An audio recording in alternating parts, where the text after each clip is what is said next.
Hello ninth class, कैसे हैं आप सभी। This is me Ankur Chawla and welcome back to my YouTube channel that is Dildaaz educator. और आज बच्चों बड़े ध्यान से सुनना, क्योंकि मैं आपको सुनाने वाला हूँ एक कहानी, और वो कहानी है सेल की कहानी। और हम सुनेंगे सेल की जुबानी, जो सेल ने मुझे खुद बताई। देखिए, मैं चलते चलते जा पहुंचा सेल के पास। मैंने सेल का इंटरव्यू ले लिया। मैंने सेल को बोला, रुकिए, मुझे आपका इंटरव्यू लेना है, आप अपने बारे में डिटेल बताते तो हो सकता है कि हमारे जो 9th स्टैंडर्ड के बच्चे हैं या 11th स्टैंडर्ड के बच्चे हैं, हो सकता है उनको कोई फायदा हो जाए। मैं सारे डिटेल उन बच्चों के साथ शेयर करूं, उनको आपके बारे में बताऊं तो उनका फायदा हो जाएगा। जी हाँ बच्चों, हम बात करने वाले हैं chapter number 5 the fundamental unit of life के बारे में। और मैं आपको बताऊंगा सेल के अंदर की सारी डिटेल, सेल के सारे डिफरेंट टाइप्स ऑफ सेल्स, उनका स्ट्रक्चर, उनका फंक्शन, और सेल के अंदर जितने भी सेल ऑर्गेनेल्स आते हैं वो सारे भी मैं आपको बताऊंगा। तो चलिए बच्चों, स्टार्ट करते हैं सेल की कहानी, सेल की जुबानी।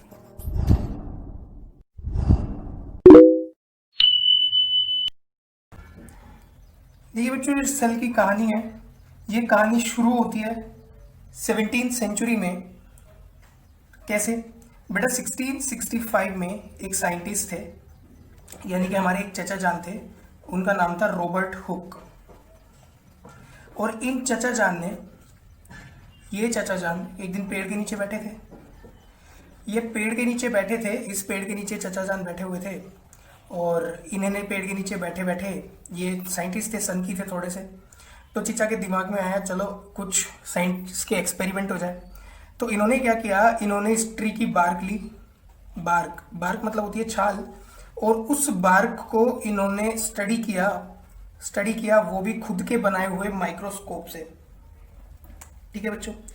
तो पेड़ के नीचे बैठे बैठे एक दिन इनका मन किया कि चलो कुछ स्टडी कर लिया जाए। और स्टडी करने के लिए उन्होंने पेड़ की बार्क को लिया। बार्क मतलब होता है पेड़ की छाल, यानी कि तना, जो ट्री का जो ट्रंक होता है मोटा सा, उसके ऊपर की जो कवरिंग होती है वो इन्होंने निकाली और उसकी स्टडी करना स्टार्ट की। ठीक है बच्चों। और जब इन्होंने पेड़ की छाल निकाल ली और वो माइक्रोस्कोप में देखा, इनका खुद का बनाया हुआ कोई माइक्रोस्कोप था जो कुछ ऐसा दिखता था, इधर से देखते थे, इधर से ये देखते थे, और इसके अंदर से जब इन्होंने बार्क को देखा तो इनको लगा कि इस बार्क के अंदर बहुत सारे छोटे छोटे कमरे बने हुए हैं। छोटे छोटे कमरे टाइप, खाली बॉक्स, डब्बे टाइप कुछ बना हुआ है। और बिल्कुल ऐसा ही स्ट्रक्चर होता है मधुमक्खी के छत्ते का। यानी कि इन्होंने बोला कि ये कुछ हनीकॉम्ब जैसा दिखाई दे रहा है, हनीकॉम्ब। ठीक है बच्चों, कुछ ऐसा दिखाई दिया और उन्होंने इसको बोला कि it's a honeycomb like structure. और ये जो एक स्ट्रक्चर है, यानी कि एक खाली डब्बा, मान लीजिए ये वाला डब्बा है या ये वाला डब्बा है, इन डब्बों को इन्होंने नाम दिया सेल। ठीक है बच्चों। और सेल जो है ये अपने आप में एक लैटिन वर्ड है, और इस वर्ड का मतलब होता है अ लिटिल रूम। ठीक है बच्चों। तो सबसे पहला जो इंसिडेंस है सेल को डिस्कवर करने का, वो जाता है रॉबर्ट हुक के पास। और रॉबर्ट हुक जो ये चचा जान थे हमारे, इन्होंने क्या किया था, इन्होंने सेल को डिस्कवर किया था कॉर्क में। ठीक है बच्चों, जो एक कॉर्क के अंदर प्रेजेंट था, उस कॉर्क में उन्होंने इस सेल को जो है डिस्कवर किया। ठीक है बच्चों। अब ये अकेले चचा रॉबर्ट हुक नहीं थे, इनके साथ और भी लोग थे, कुछ एक लोग और भी थे। जैसे ही देखो, ये जो कॉर्क था जिसमें ये लिटिल रूम सेल डिस्कवर हुआ, ये एम्प्टी था, खाली था, यानी कि कुछ भी नहीं था, ना साइटोप्लाज्म वगैरह कुछ भी नहीं, ऑल द डिस्कवरी भी नहीं हुई थी। तो बेसिकली ये एक डेड सेल था। ठीक है बच्चों। लेकिन फिर लिविंग सेल का कैसे पता चला? तो बच्चों, लिविंग सेल की भी अपनी खुद की कहानी है। और ये जो है डिस्कवर किया था ल्यूवेनहॉक ने, एंटोन वॉन ल्यूवेनहॉक ने। इन ल्यूवेनहॉक ने ये डिस्कवर किया था, ये पॉन्ड वाटर में इन्होंने एक साइंटिस्ट किया, ल्यूवेनहॉक, ये दूसरे चीज़ें जानते हैं। और इन्होंने 1674, यानी कि बच्चा थोड़े से साल बाद, 8-9 साल बाद इन्होंने डिस्कवर किया। और पॉन्ड वाटर में, यानी कि जो तालाब वगैरह होता है या फिर और भी गांव वगैरह में थोड़ा बहुत कोई वाटर बॉडी होती है भरी हुई, उनको पॉन्ड वगैरह बोलते हैं। तो उस पॉन्ड वाटर में इन्होंने स्टडी किया और वहां से भी इन्होंने सेम स्ट्रक्चर को निकाला, but that was living cell. तो लिविंग सेल का क्रेडिट जाता है ल्यूवेनहॉक चीचा को, और सेल का डिस्कवरी का क्रेडिट जाता है रॉबर्ट हुक चीचा जान को। ठीक है बच्चा। तो ये तो हो गई इनकी कहानी। एक्चुअल में सेल क्या है, व्हाट इज सेल? तो देखो बच्चों, सेल को हम बोलते हैं कि cell is a structural and functional unit. structural and functional unit of life। ठीक है बच्चों, सेल जो है वो structural and functional unit of life. Structure का मतलब बताओ, देखो बच्चों क्या होगा। मान लीजिए मेरे पास एक ब्रिक है, यानी कि एक ईंट है, मेरे पास एक ईंट है। ऐसी बहुत सारी ईंटों को जोड़ जोड़ के दीवारें बन जाएंगी, और ऐसी बहुत सारी दीवारें जोड़ के फिर क्या बन जाएगी, पूरी बिल्डिंग बन जाएगी।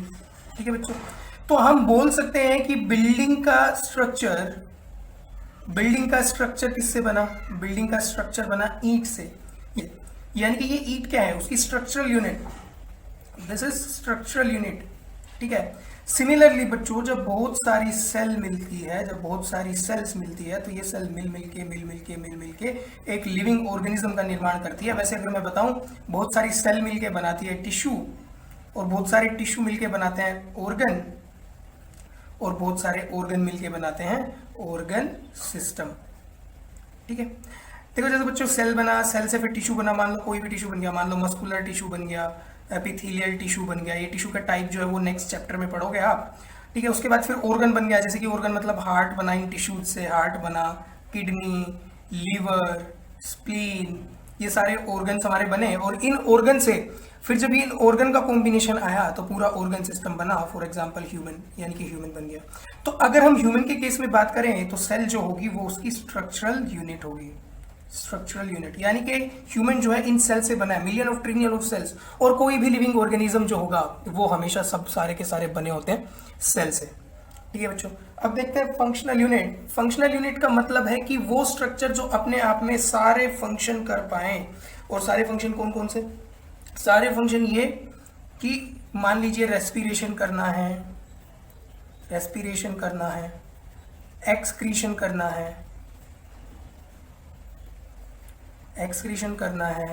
सर्कुलेशन करना है।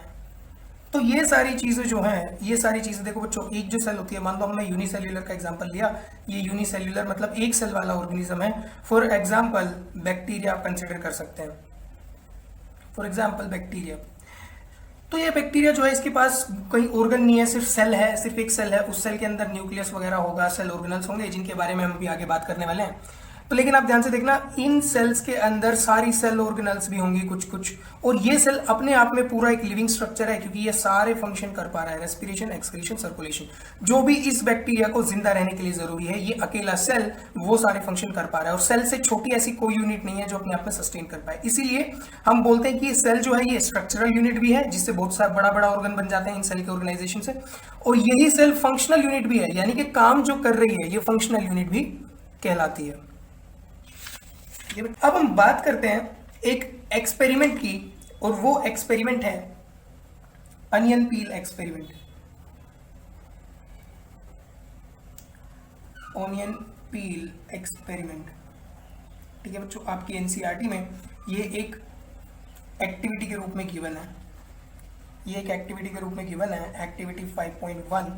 और उसमें देखो किया क्या गया बच्चों, देखो हमने मान लीजिए अनियन लिया, और उस अनियन को लेकर हमने छील लिया, यानी कि पील कर लिया। उसका ऊपर का जो कवर था वो कवर हमने पील कर लिया, और इस कवर के ऊपर से एक पतली सी मेम्ब्रेन निकली, पतली सी मेम्ब्रेन इसके ऊपर से निकली। और जब पतली सी मेम्ब्रेन इसके ऊपर से निकली, उस मेम्ब्रेन को हमने क्या किया, जो आपने कभी लैब वगैरह में जाओगे तो देखोगे, एक कांच का थिक स्ट्रक्चर होता है, ऐसे एक स्लैब टाइप स्ट्रक्चर, जिसको बोलते हैं स्लाइड। और इस स्लाइड पर जो हमने ये मेम्ब्रेन निकाली, मान लो पतली सी इतनी सी ये मेम्ब्रेन निकली, इस मेम्ब्रेन अब क्या करेंगे, इस स्लाइड के ऊपर 1 ड्रॉप ऑफ सैफ्रेनिन डाल देंगे, 1 ड्रॉप ऑफ सैफ्रेनिन। अब बच्चों सैफ्रेनिन क्या होती है? सैफ्रेनिन एक डाई है। तो जब इस सैफ्रेनिन के ड्रॉप के ऊपर, मान लीजिए यहाँ पे सैफ्रेनिन की ड्रॉप डाल दी, और इस ड्रॉप के ऊपर जब हम ये मेम्ब्रेन रखेंगे और फिर इसको कंपाउंड माइक्रोस्कोप में ऑब्जर्व करेंगे। देखिए बच्चों, पर्टिकुलरली मैंने बोला कंपाउंड माइक्रोस्कोप। तो इस कंपाउंड माइक्रोस्कोप का क्या मतलब होता है? देखो बच्चों, माइक्रोस्कोप के अलग अलग टाइप होते हैं, electron microscope, compound microscope, ultraviolet, inflorescence, ये सारी चीजें आप हायर क्लासेस में पढ़ोगे, टाइप्स ऑफ माइक्रोस्कोप। तो इसके लिए हम यूज करते हैं कंपाउंड माइक्रोस्कोप। और जब आप ध्यान से उसमें गए तो आपको दिखेगा कि कुछ सेल्स होती हैं, और वो सेल्स कुछ ऐसी दिखाई देती हैं।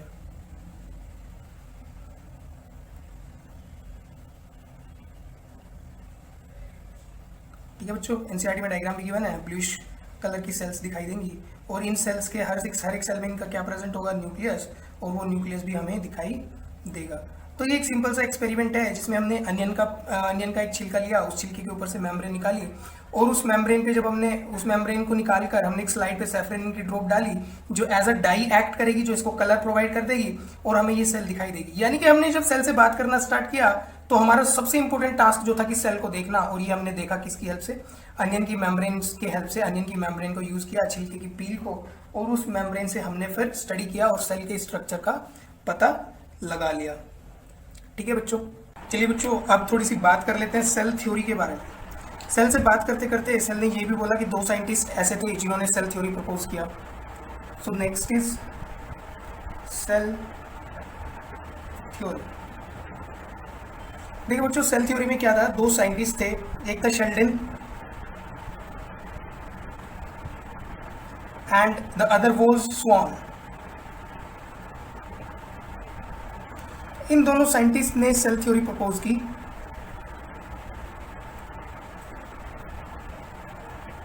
दे प्रपोज्ड सेल थ्योरी, और इस सेल थ्योरी में उन्होंने 2 स्टेटमेंट दी, मेनली 2 स्टेटमेंट दी, जिनमें से पहली स्टेटमेंट ये थी कि जितने भी लिविंग बीइंग्स हैं इस प्लैनेट पे या वर्ल्ड में, जहाँ पे भी जितने भी जो लिविंग स्पीशीज है, all of them are made up of sales.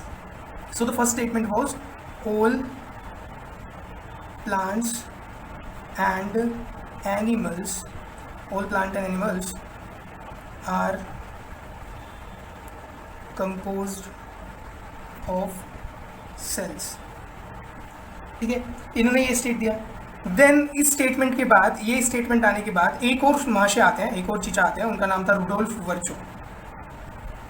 Rudolf Hitler नहीं है, वर्चो है, रुडोल्फ वर्चो। और उन्होंने इस सेल थ्योरी को थोड़ा सा मॉडिफाई किया। उन्होंने इस फर्स्ट स्टेटमेंट के साथ साथ ये वाला जो स्टेटमेंट है, all plant and animals are composed of cells, इसके साथ इन्होंने एक स्टेटमेंट और दिया, और वो स्टेटमेंट ये था कि new cells are produced from existing cells। ठीक है, तो बच्चों ये हमारी होती है सेल थ्योरी। सेल थ्योरी के अकॉर्डिंग ये बोला गया कि जितने भी इस प्लैनेट पे प्लांट्स है, एनिमल्स हैं, या और भी जितने भी स्पीशीज हैं, सब सेल से बने, और नई सेल्स जो अराइज होती है वो पुरानी सेल से होती है। आप सब पढ़ते हो कि सेल्स जो डिवाइड करती है, डिवीजन करती है, माइटोसिस, मियोसिस, 2 टाइप की डिवीजन होती है। इसके बारे में भी हम लास्ट में बात करेंगे, बट अभी के लिए you just keep it in your mind कि new cells are produce from existing cells, pre existing cells, you can write pre existing cell, यानी कि जो सेल्स पहले से उन्हीं से नई सेल्स बनती है। ठीक है बच्चों, अब हम कुछ नई सेल्स के बारे में, तो चलिए बच्चों कुछ एक, these are some animal cells, और इन एनिमल सेल्स के बारे में बात कर लेते हैं। एनसीईआरटी में ये डायग्राम्स गिवन है। सबसे पहले ये जो डायग्राम गिवन है, स्पिंडल शेप, यानी कि दोनों एंड स्टेपर है। This is smooth muscle cells, smooth muscle cell, ये स्मूथ मसल की सेल होती है। ठीक है, स्मूथ मसल्स जो होते हैं वो इनवॉलेंट्री होते हैं। आगे जब चैप्टर आएगा हमारा एनिमल टिश्यू, तो उसमें मैं आपको ये सारी चीज़ें बताऊंगा अच्छे से। देन ये जो है ये वाला डायग्राम है आरबीसी, ये आरबीसी की सेल है, और ये डब्ल्यूबीसी की सेल है। And WBC and RBC both are found in blood, so both of these are blood cells. ठीक है बच्चों, मसल सेल का फंक्शन होता है कॉन्ट्रैक्शन एंड रिलैक्सेशन, जिसकी वजह से हमारी मूवमेंट होती है। अभी देखो कोई बच्चे जिम में जाते हैं जो कोई, तो वो बात करते हैं बाइसेप्स ट्राइसेप्स बड़े हो गए यार, ये बॉडी बनानी है, तो एक्चुअल में बॉडी बनाते नहीं है। एक्चुअल में वो अपने जो उनका मसल है, जो उनकी मसल सेल है, उसके साइज को बड़ा करते हैं। मसल सेल्स बड़ी होती हैं और हम कहते हैं कि यार ये देखो कितना अच्छा वेल बिल्ड मस्कुलेचर है, मतलब इतना अच्छा बॉडी बना रखी है। तो एक्चुअल में बॉडी मसल्स के डेवलपमेंट से बनती है। ठीक है, और ये वाला जो डायग्राम है इट इज ऑफ न्यूरॉन। ठीक है बच्चों, और न्यूरॉन क्या होता है, न्यूरॉन जो है हमारे ब्रेन वगैरह में, ब्रेन सेल बोलते हैं इसको। ठीक है, ये हमारे ब्रेन्स की जो सेल्स होती हैं, ये हमारे बॉडी में भी न्यूरॉन्स होते हैं जो हमारे ब्रेन में, मान लो किसी ने टच किया, तो टच करते ही यहाँ से ये न्यूरॉन जो है सेंसेशन लेके हमारे ब्रेन में जाएगा। तो सारी जितनी सेंसेशन फील करते हो, जितने भी सेंसेस है, सारे न्यूरॉन के ऊपर फंक्शन कर रहे होते हैं। हमारे पूरे ब्रेन में न्यूरॉन ही न्यूरॉन भरे पड़े हैं, तो सारी फंक्शनिंग वही से होती है। दिस इज न्यूरॉन सेल्स, और ये हमारी बॉडी की सबसे लॉन्गेस्ट सेल्स होती है। इसकी लेंथ मीटर्स में भी हो सकती है। ठीक है बच्चों, now this is ovum, this is ovum and this ovum is female gamete। ठीक है बच्चों, जब तुम रिप्रोडक्शन में पढ़ते हो तो रिप्रोडक्शन में तुम्हें पता चलेगा एक मेल गैमीट होता है, एक फीमेल गैमीट होता है, और ये जो ओवम है ये फीमेल गैमीट है, and this is sperm and this sperm is male gamete.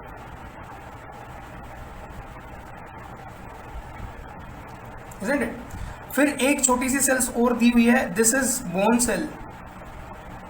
हमारी बोन्स जिन सेल से बनी होती है उन सेल्स का नाम होता है वैसे तो ओस्टियोब्लास्ट एंड ओस्टियोक्लास्ट। दो टाइप की सेल्स होती है, एक वो जो बोन फॉर्म करती हैं, दूसरी वो जो बोन को खा जाती हैं, बोन ईटिंग सेल्स।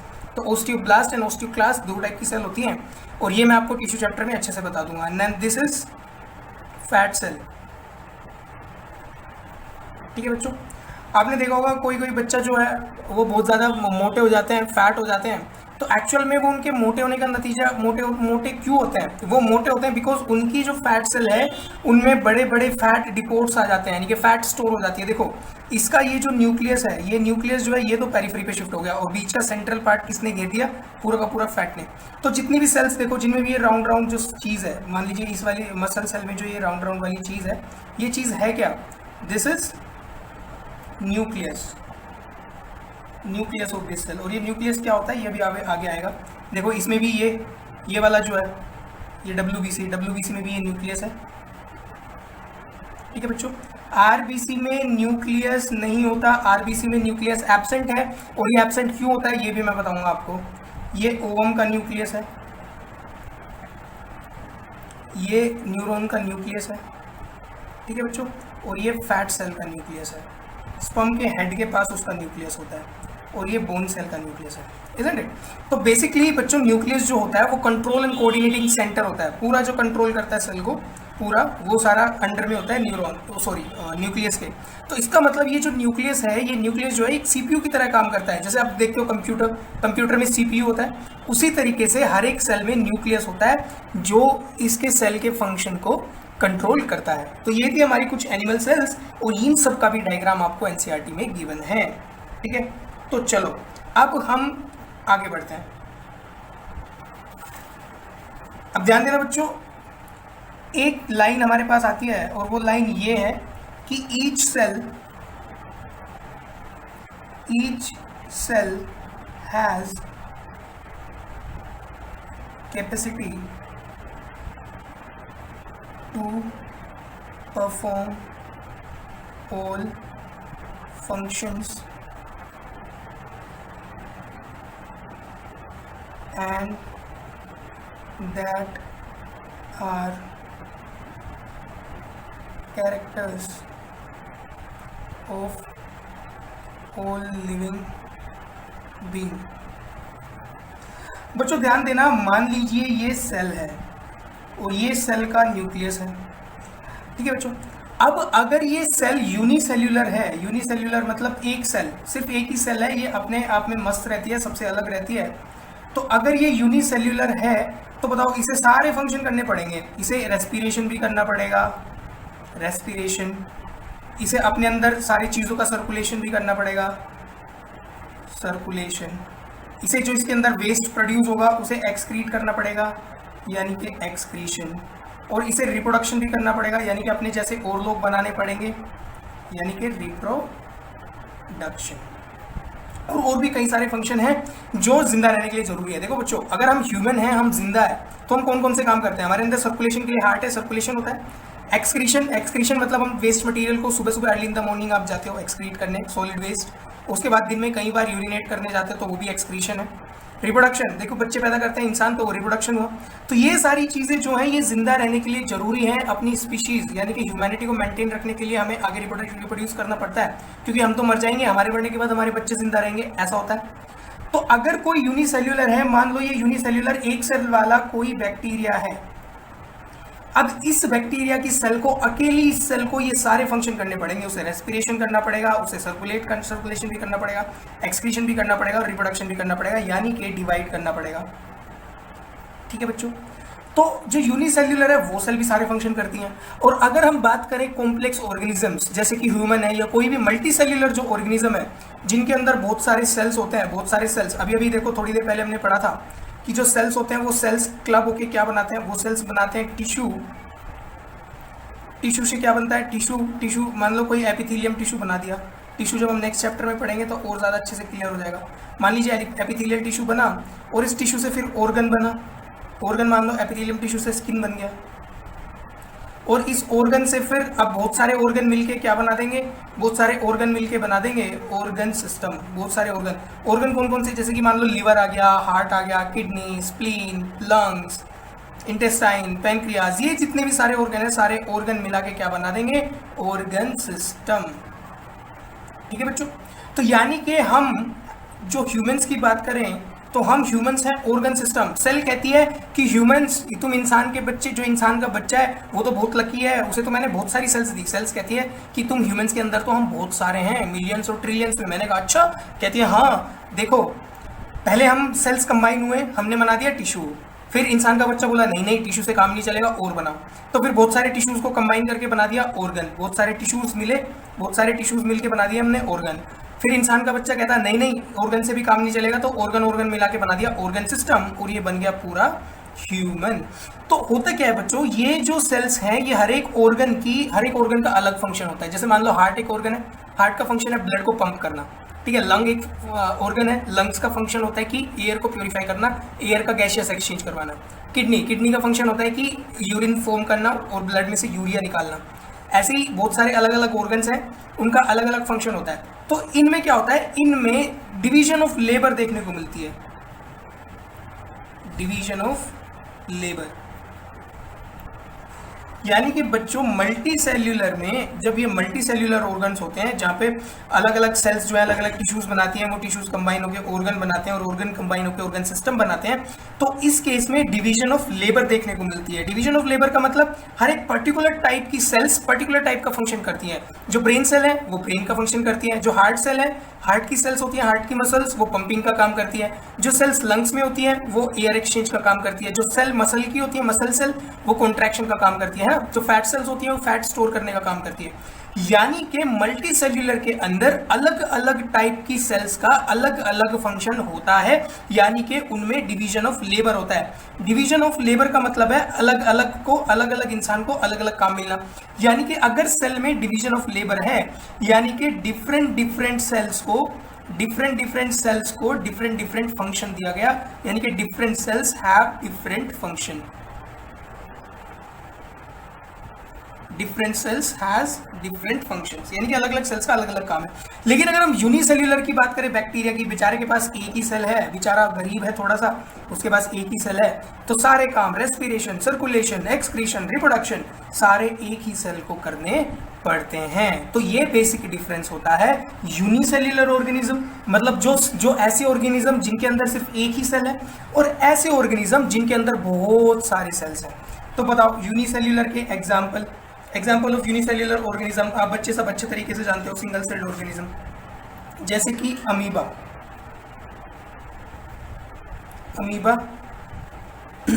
बैक्टीरिया, ठीक है बच्चों। और मल्टी सेल्यूलर जो ऑर्गेनिज्म है इनका भी बताइए। मल्टी सेल्यूलर जो ऑर्गेनिज्म है इनके एग्जाम्पल, और इनका सबसे अच्छा एग्जाम्पल है ह्यूमन, ठीक है बच्चों। तो ये हुआ difference between unicellular and multi cellular. Okay, तो चलिए पर एक बात पे ध्यान देना बच्चों, अभी हमने जो डिवीजन ऑफ लेयर की बात की, वो डिवीजन ऑफ लेयर जो हमने यूनिसेल्यूलर पढ़े थे, यूनिसेल्यूलर में भी हो सकता है, मल्टी सेल्यूलर में तो अच्छे से होता है क्योंकि ऑर्गन सिस्टम, ऑर्गन्स, टिश्यूज अलग अलग टाइप, लेकिन यूनिसेल्यूलर में भी सर्टेन एक्सटेंट तक, कुछ एक्सटेंट तक डिवीजन ऑफ लेबर पॉसिबल है। फिर बच्चों सेल से बात करते करते जब सेल से पूछा गया चलिए अपनी फैमिली के बारे में बताइए, आपकी फैमिली में कितने मेंबर है, तो सेल ने बोला कि यूं तो छोटे बड़े तो बहुत मेंबर है, पर मेनली हमारे घर के 2 मुखिया हैं, यानी कि हमारे घर में 2 हेड्स हैं। यानी कि बेसिकली सेल्स के 2 टाइप होते हैं, और वो 2 टाइप कौन कौन से होते हैं देखिएगा। तो ये बच्चों हमने ली सेल, और जब सेल के टाइप्स की बात आई तो सेल ने बोला कि सेल के 2 टाइप्स होते हैं, 2 टाइप्स होते हैं। एक होते हैं बच्चों प्रोकैरियोट्स, और एक होते हैं eukaryotes. Prokaryotes and eukaryotes 2 type के सेल होते हैं। तो बच्चे अब इनका मीनिंग समझना कि इनका मतलब क्या है, इनका मीनिंग क्या है। तो ध्यान से सुनना, इधर ध्यान दो, इधर ध्यान दो, इधर ध्यान दो, ध्यान से देखो, बहुत मजा आने वाला है, बिल्कुल मजेदार। प्रो मतलब होता है प्रिमिटिव, यानी कि ओल्ड वर्जन। मान लो आपके लैपटॉप में कोई विंडो पड़ी है, विंडोज 98 पड़ी होगी, तो मतलब वो ओल्ड वर्जन है, प्रिमिटिव है। और ये यू का मतलब होता है डेवलप्ड, यानी कि बिल्कुल नया वर्जन, विंडोज 10, ठीक है, या उससे भी हायर वर्जन जो अवेलेबल है वो बिल्कुल नया एंड्रॉइड पड़ा होगा, है ना, डेवलप, ये प्रिमिटिव है। अब कैरियोट मतलब होता है nucleus.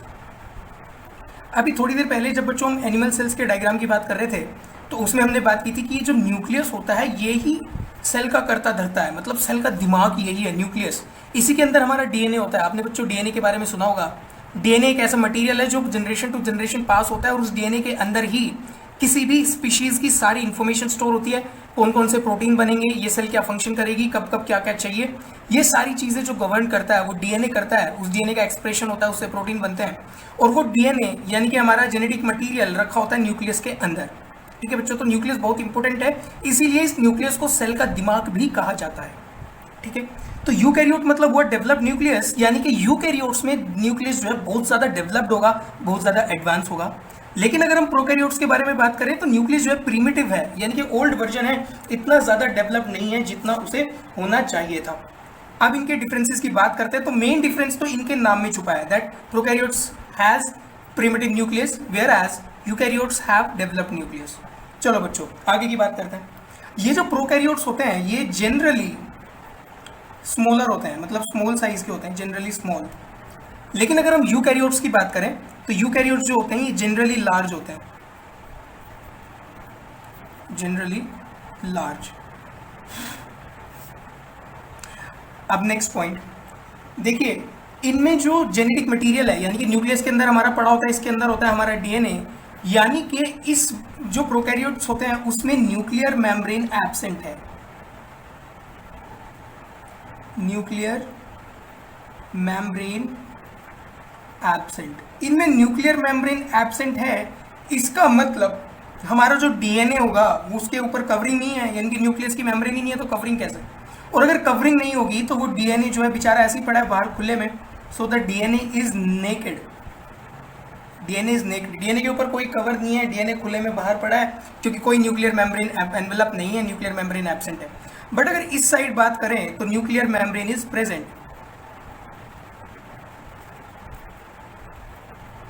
Nuclear membrane is present. इधर पे न्यूक्लियर मेम्ब्रेन प्रेजेंट है, अच्छे से डीएनए को पैक करके अच्छे से सेफली रखा हुआ है, क्योंकि सबसे मेन मटेरियल जो है वो डीएनए ही होता है। अच्छा बच्चों, अब अगली चीज, अभी जब थोड़ी देर बाद हम सेल के कंपोनेंट्स के बारे में पढ़ेंगे तो हमें पता चलेगा सेल के मेनली 3 कंपोनेंट होते हैं।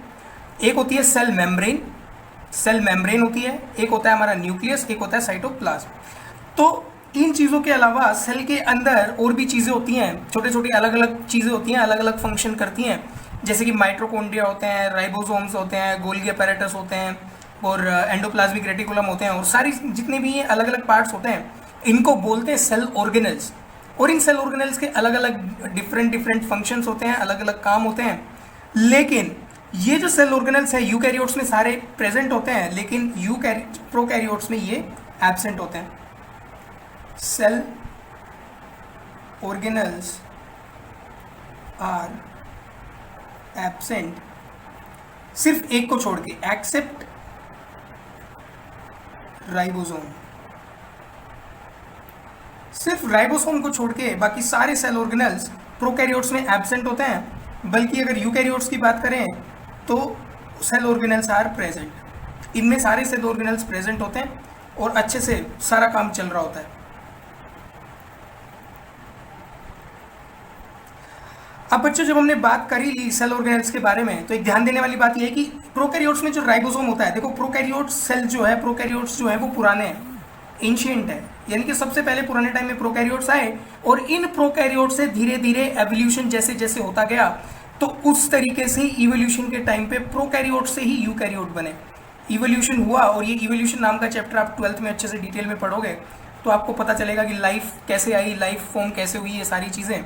हालांकि ये मियरली थ्योरीज है, सच्चाई कोई नहीं जानता, ये थ्योरीज हैं, ऐसा प्रूव किया गया है, डिफरेंट एक्सपेरिमेंट किए गए हैं कि लाइफ का ओरिजिन कैसे हुआ। और ये सबसे फैसिनेटिंग क्वेश्चन भी है, अगर आप बायोलॉजी पढ़ रहे हो तो कभी ना कभी ये दिमाग में जरूर आएगा कि लाइफ बनी कैसे।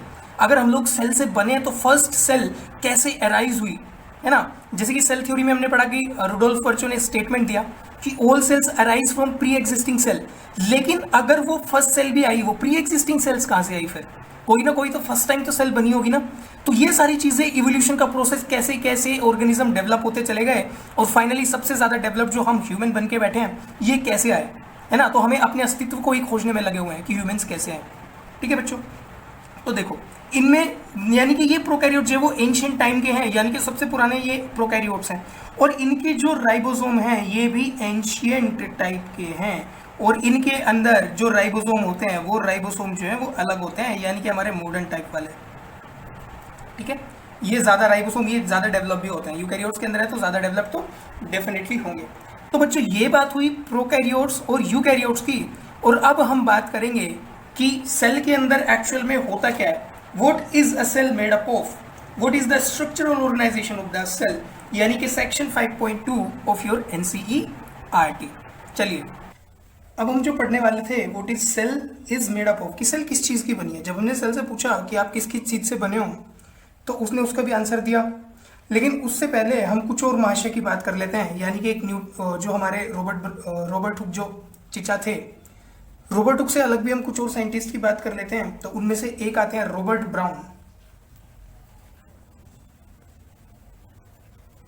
एक आए रॉबर्ट ब्राउन, और इन रॉबर्ट ब्राउन ने क्या किया, इन्होंने सेल के अंदर न्यूक्लियस को डिस्कवर किया।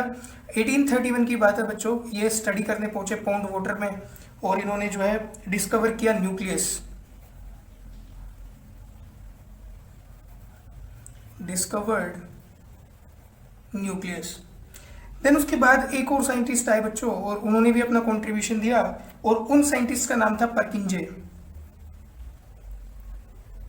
ठीक है, ये परकिंजे साइंटिस्ट जो थे, इन्होंने 1839 में एक टर्म दिया, ही गेव द टर्म और ही कोइंड अ टर्म, एक टर्म दिया, और वो टर्म था protoplasm.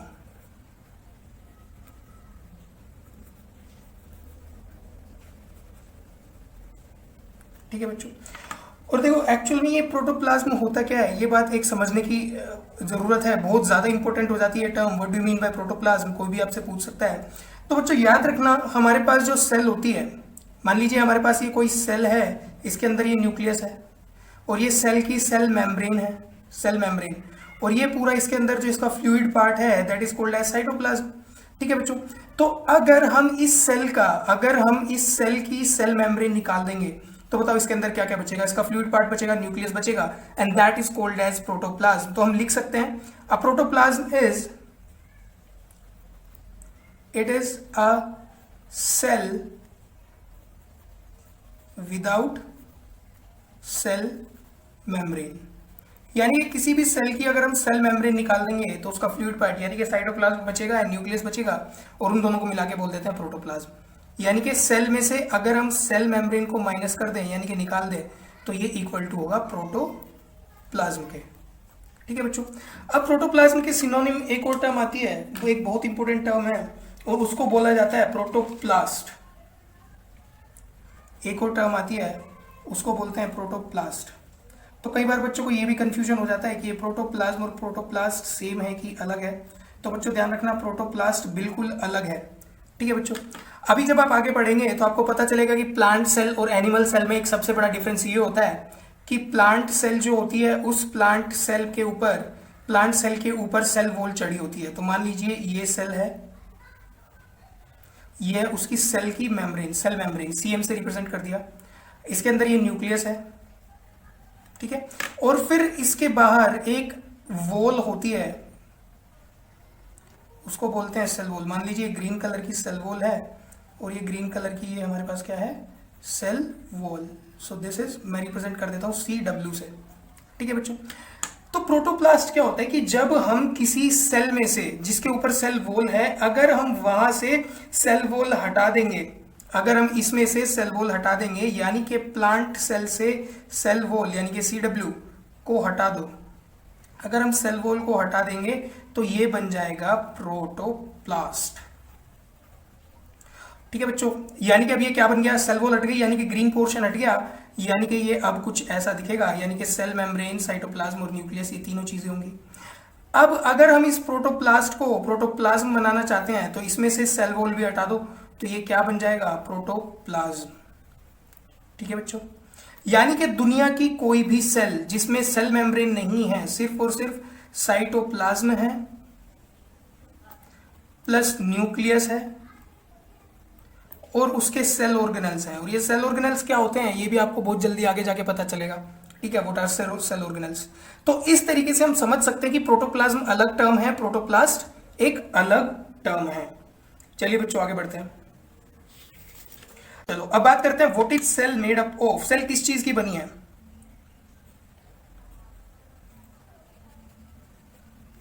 What is cell made up of.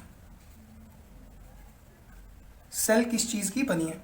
ठीक है, और सेल किस चीज की बनी है इस चीज का पता लगाने के लिए हमें सेल की स्टडी करना पड़ेगा। हमें सेल से पूछना पड़ेगा चलो अपने स्ट्रक्चर के बारे में बताओ, हमें तुम्हारा स्ट्रक्चर पढ़ना है, एंड देन टेल अस कि व्हाट इज द कॉन्स्टिट्यूएंट्स, कि तुम्हारे कॉन्स्टिट्यूएंट्स क्या है, तुम किस किस चीज से मिलके बने हो, क्या क्या चीजें हैं। तो देखो जब हमने सेल से ये पूछा और सेल को हमने क्वेश्चन किया कि व्हाट इज स्ट्रक्चरल ऑर्गेनाइजेशन, कि तुम्हारा स्ट्रक्चर किस चीज का बना, किस चीज से तुम मिलके बने हो, तो उसने बोला, सेल ने बोला कि देखो मेनली, वैसे तो बहुत सारी चीज मेरे अंदर है लेकिन मेनली मैं 3 चीजों से बनी हूं। मेनली 3 फीचर्स आर कॉमन, कि मेनली 3 चीजें हैं जो कॉमन है, जो हर एक सेल में आपको देखने को मिलेगी। और वो कौन कौन सी चीजें होती हैं? नंबर 1 सबसे पहला आता है plasma membrane. Plasma membrane, plasma membrane बच्चों और कोई नहीं, यही सेल मेम्ब्रेन होती है अपनी, जो हमने अभी अभी पढ़ा। ठीक है, यही सेल मेम्ब्रेन होती है, यानी कि एक तो सेल मेम्ब्रेन आ गया। Second is nucleus, nucleus, and the third one is cytoplasm. तीसरी चीज होती है साइटोप्लाज्म। ध्यान देना बच्चों, देखो प्लाज्मा मेम्ब्रेन क्या होती है, देखो जो सेल है, सेल के बाहर सेल, देखो सेल के अंदर साइटोप्लाज्म है, सेल के अंदर साइटोप्लाज्म है यानी कि फ्लूइड पोर्शन। और आपने देखा होगा कहीं पे भी पानी गिर जाता है, अगर उसके चारों तरफ बाउंड्री नहीं लगाते तो वो पानी पूरा बह जाता है, फैल जाता है। इसीलिए सेल के अंदर जो साइटोप्लाज्म है और सेल के अंदर जो न्यूक्लियस है, ठीक है, तो उन सबको एक जगह पर इंटैक्ट रखने के लिए, बचाकर रखने के लिए, प्रोटेक्ट करने के लिए चारों तरफ ये सेल मेम्ब्रेन लगाई जाती है, जिससे सेल का जो साइटोप्लाज्म होता है वो इधर उधर ना फैल जाए, बाहर ना निकल जाए।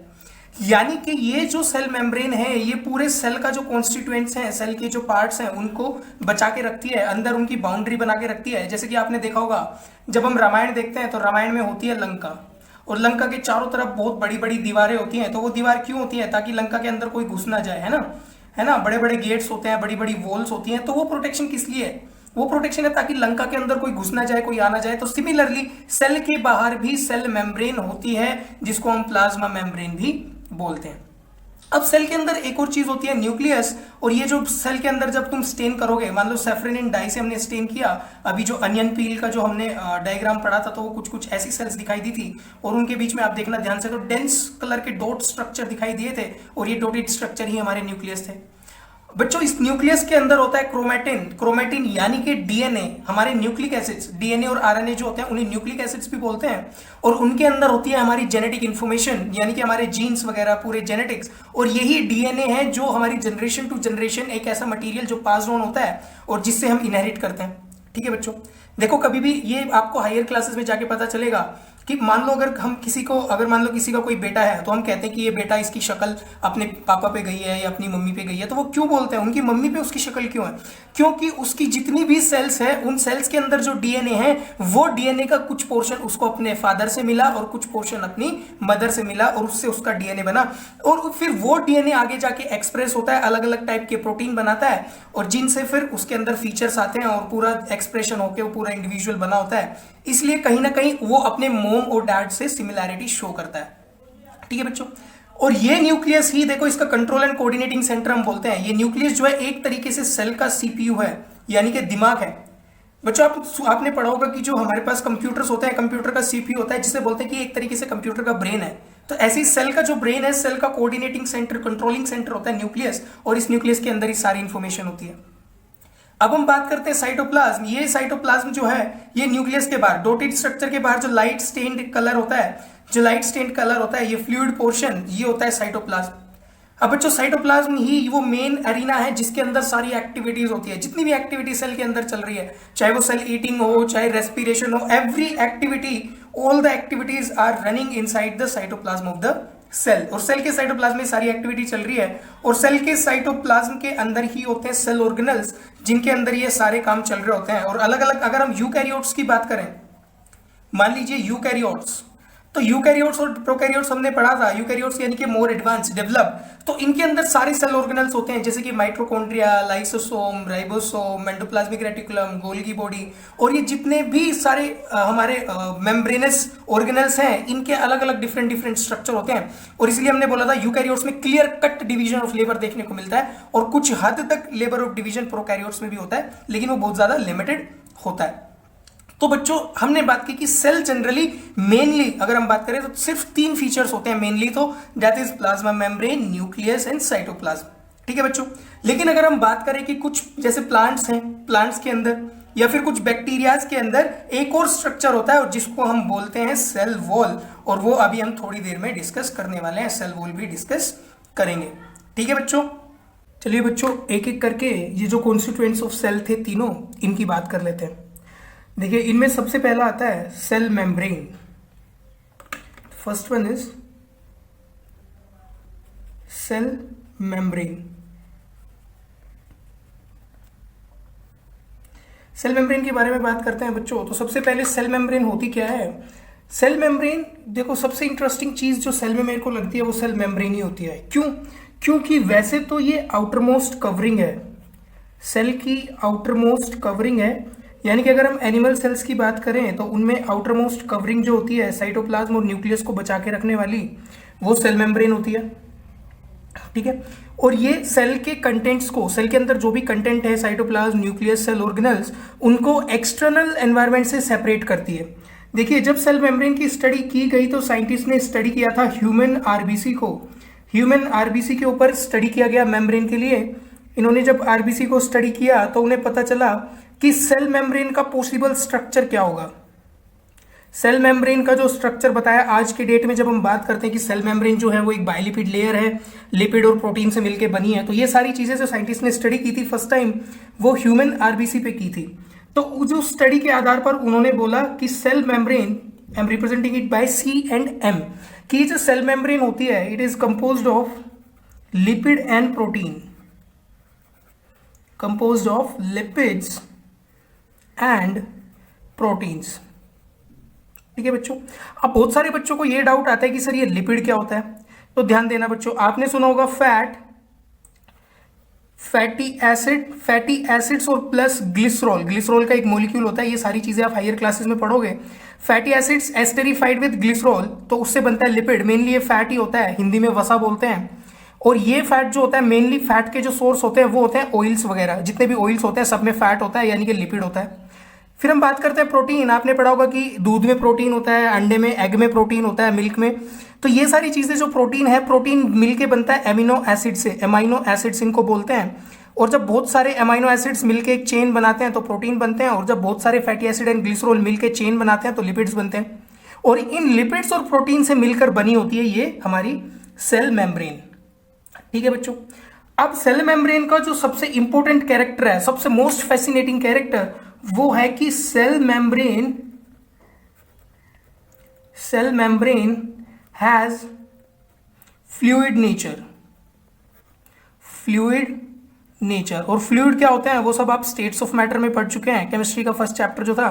फ्लूइड नेचर का सबसे अच्छा जो मीनिंग है, जो मुझे समझ में आता है, उसका मतलब होता है फ्लैक्सिबल, यानी कि सेल मेम्ब्रेन जो होती है वो बिल्कुल फ्लैक्सिबल होती है। और इसकी फ्लैक्सिबिलिटी बहुत ज्यादा जरूरी भी है, क्योंकि सेल को क्या करना होता है, सेल को ग्रो करना होता है, यानी कि इंक्रीज इन साइज, साइज में इंक्रीमेंट लाना होता है। तो उसके लिए उसकी बाउंड्री को फ्लेक्सिबल होना पड़ेगा, स्ट्रेचेबल होना पड़ेगा, तभी जाके वो ग्रो कर पाएगी।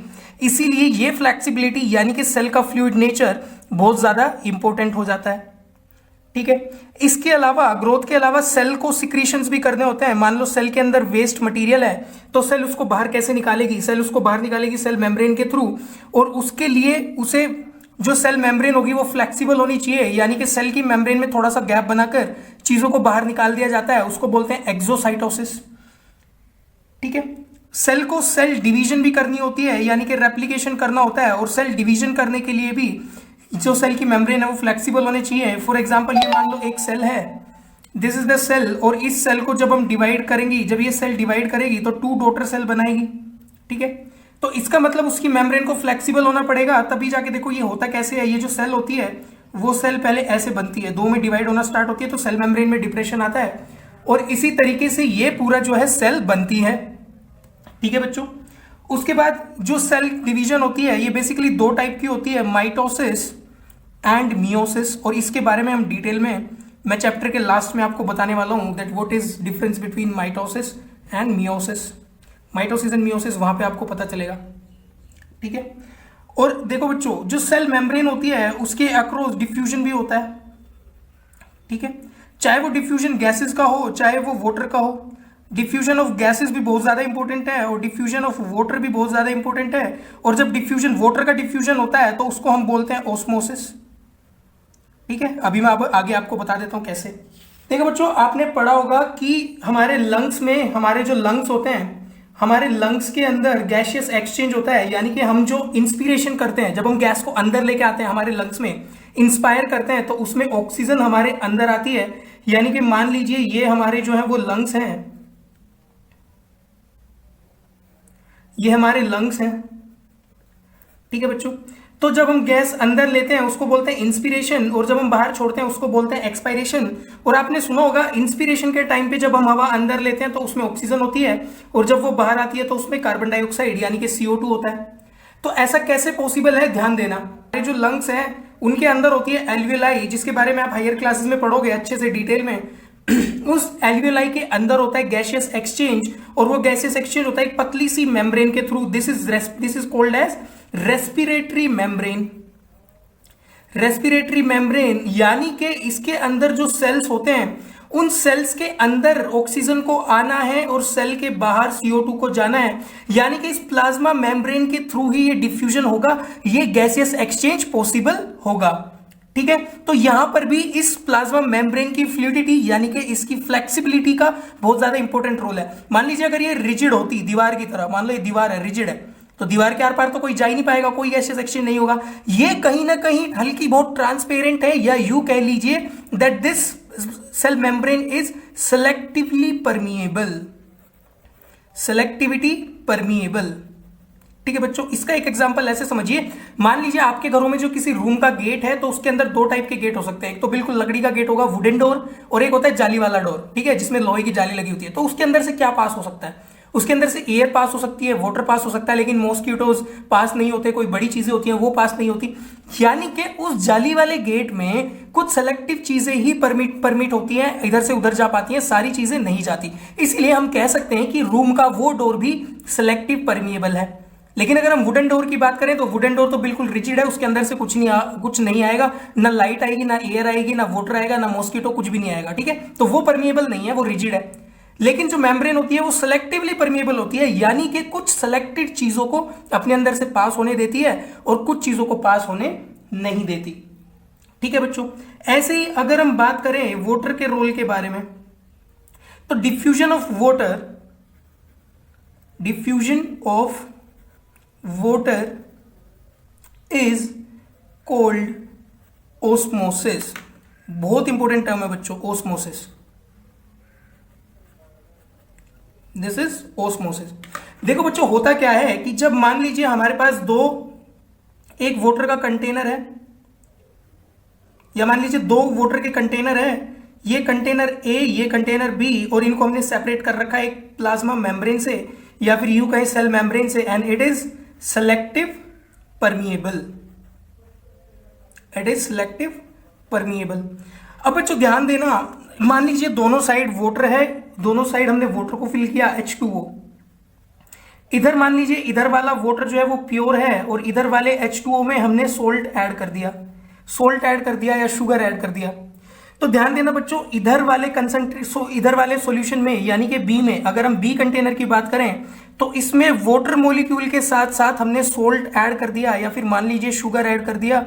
तो इधर का जो वाटर है ये अब प्योर नहीं रहा, ये प्योर नहीं है, ठीक है। कुछ सोल्यूट, ये जो हमने वाटर में जो चीज डिसोल्व करते हैं उसको बोलते हैं सोल्यूट, यानी कि इस वाटर के अंदर अब सोल्यूट आ चुके हैं, ये वाटर अब प्योर नहीं है, और सोल्यूट आने की वजह से यहां पर जो वाटर की कंसंट्रेशन होगी बी वाले में, बी वाले कंटेनर में जो वाटर की कंसंट्रेशन होगी, यानी कि वाटर की कंसंट्रेशन, वो वाटर की कंसंट्रेशन कम होगी, ये कंसंट्रेशन कम होगी with respect to container A, with respect to container A. क्योंकि ध्यान रखना बच्चों, हमेशा जो प्योर वाटर होता है, प्योर वाटर में हाईएस्ट, प्योर वाटर यानी कि प्योर जो वाटर होगा, pure water has highest concentration of water, highest concentration of water, हमेशा प्योर वाटर में वाटर की कंसंट्रेशन हमेशा बहुत ज्यादा होगी, ठीक है। और जैसे उसमें हम कोई इंप्योरिटी ऐड कर देंगे, इंप्योरिटी मतलब कोई सोल्यूट ऐड कर देंगे, सोल्यूट जैसे कि सोल्ट और शुगर, तो इधर पे जो वाटर का पोटेंशियल है, या फिर हम बात करें वाटर की जो कंसंट्रेशन है, वो कंसंट्रेशन कम हो जाती है, और अब होगा क्या, अब हम ये बोल सकते हैं कि this container A has higher concentration and this B has lower concentration. और अगर ऐसा हुआ तो ध्यान देना बच्चों, ये जो मेम्ब्रेन है ये सोल्ट और शुगर को मूवमेंट अलाउ नहीं करती, क्योंकि सिलेक्टिव परमिएबल है, और ये सिलेक्टिव परमिएबिलिटी ये कहती है कि ये सोल्ट और शुगर को आने जाने नहीं देगी, सिर्फ वाटर के पास परमिशन है कि वो इस मेम्ब्रेन को क्रॉस करे। अब देखो वाटर किधर से किधर जाएगा, इधर वाटर की हायर कंसंट्रेशन है कंटेनर ए में, और कंटेनर बी में इसकी कंसंट्रेशन कम है, तो वाटर कहां से कहां मूव करेगा, हमेशा higher concentration to lower concentration, यानी कि ए साइड से बी साइड वाटर मूव करेगा, हायर कंसंट्रेशन से लोअर कंसंट्रेशन की तरफ मूव किया वाटर, यानी कि water will flow from A to B, and this movement of water across semi permeable membrane due to concentration difference. देखिए driving force क्या था, इस वाटर के मूवमेंट का रीजन क्या था, दिस कंसंट्रेशन डिफरेंस, इसकी वजह से वाटर मूव हुआ, and then this diffusion of water due to concentration difference across a plasma membrane और selective permeable membrane is called as osmosis. ठीक है बच्चों, अब चलिए इसकी थोड़ी डिटेल स्टडी भी कर लेते हैं। अब ध्यान देना बच्चों, अगर मान लीजिए हमने एक सेल लिया, वी हैव अ सेल, ठीक है बच्चों, और इस सेल को हमने एक ऐसे सॉल्यूशन में रख दिया, मान लीजिए, चलो मैं कुछ नंबर्स लेके आपको बता देता हूं, मान लो इस सेल की कंसंट्रेशन है 10, यानी कि इस सेल में जो सोल्यूट की, ध्यान देना सोल्यूट की कंसंट्रेशन, या फिर मान लीजिए कि चलो वाटर की कंसंट्रेशन के बारे में बात करते हैं, इसकी कंसंट्रेशन है, वाटर की कंसंट्रेशन है 10, ठीक है बच्चों। अब हमने ऐसा सॉल्यूशन लिया, मान लीजिए हमने कोई ऐसा सॉल्यूशन लिया जिसमें हमने सोल्ट वगैरह या शुगर वगैरह ऐड कर रखा है, और उसमें वाटर की कंसंट्रेशन है कितनी, वाटर की कंसंट्रेशन 8 है, कम है, और जहां पर वाटर की कंसंट्रेशन कम होगी इसका मतलब वहां पर सोल्यूट की कंसंट्रेशन ज्यादा होगी। ध्यान देना बच्चों, दोनों की टर्म में बात कर सकते हैं, कंफ्यूज मत होना कि कौन सी कंसंट्रेशन की टर्म में बात कर रहे हैं। ध्यान देना, इसमें सोल्यूट की कंसंट्रेशन ज्यादा है, वाटर की कंसंट्रेशन कम है, concentration of water is less, ठीक है। और इसके अंदर मान लो हमने ये सेल डाल दी जहां पे वाटर की कंसंट्रेशन थी 10 और बाहर वाले में वाटर की कंसंट्रेशन 8 थी, और वाटर की कंसंट्रेशन कम क्यों थी, क्योंकि इसमें हमने सोल्यूट ऐड कर दिया, यानी कि इसमें हमने सॉल्ट या फिर शुगर ऐड कर दिया, ठीक है। और ये सेल सराउंडेड है प्लाज्मा मेम्ब्रेन से, इसका मतलब अब वाटर का ट्रांसपोर्ट होगा, सोल्यूट का मूवमेंट तो नहीं होगा, वाटर का मूवमेंट होगा, और वाटर का मूवमेंट कहां होता है, from its higher potential to lower potential, या फिर higher concentration to lower concentration, यानी कि water will come out of the cell, water will come out of the cell, water जो है सेल से बाहर आ जाएगा, एंड सेल विल श्रिंक, और सेल जो है वो श्रिंक हो जाएगी, एंड देन दिस सॉल्यूशन, जिस सॉल्यूशन ने सेल को श्रिंक कर दिया, उसका पानी सारा बाहर निकाल दिया, वाटर बाहर निकाल लिया, उस सॉल्यूशन को हम बोलते हैं हाइपरटोनिक सॉल्यूशन, हाइपरटोनिक सॉल्यूशन।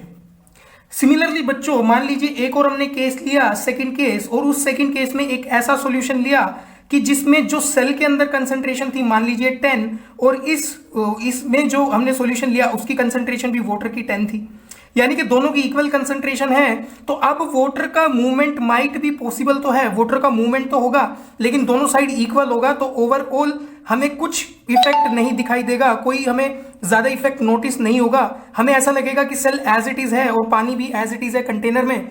तो इसका मतलब जब किसी सॉल्यूशन में हम सेल को रखें और सेल की वॉल्यूम में कोई चेंज ना आए, तो उस सॉल्यूशन को हम बोलते हैं आइसोटोनिक सॉल्यूशन, आइसोटोनिक सॉल्यूशन। और इस सॉल्यूशन में volume and shape, volume and shape does not change, does not change. Similarly बच्चों एक थर्ड केस लेते हैं और उस थर्ड केस में हम क्या करेंगे, उस थर्ड केस में हम एक ऐसा कंटेनर लेंगे जिसमें वाटर का पोटेंशियल जो है ज्यादा है, यानी कि इसमें नमक वगैरह बहुत कम है. इसमें मान लीजिए वाटर का पोटेंशियल 12 और जो सेल है सेल में वाटर का कंसंट्रेशन 10 था. आप देखिए ये बिल्कुल फर्स्ट वाले का उल्टा है. इस बार हमें कुछ ऐसा देखने को मिल रहा है कि वाटर पोटेंशियल सेल में कम है, यानी कि वाटर की कंसंट्रेशन सेल के अंदर कम है, पानी के अंदर ज्यादा है, यानी कि जो कंटेनर का पानी है वो ज्यादा प्योर है और सेल के अंदर ज्यादा नमक और शुगर देखने को मिल रहा है कंपैरेटिवली. तो इस बार क्या होगा, इस बार भी वाटर अपने हायर पोटेंशियल से लोअर पोटेंशियल की तरफ जाएगा, यानी कि हायर कंसंट्रेशन से लोअर कंसंट्रेशन, यानी कि इस कंटेनर से सेल के अंदर मूव करेगा और ये सेल जो है वो स्वेल हो जाएगी, यानी कि फूल जाएगी.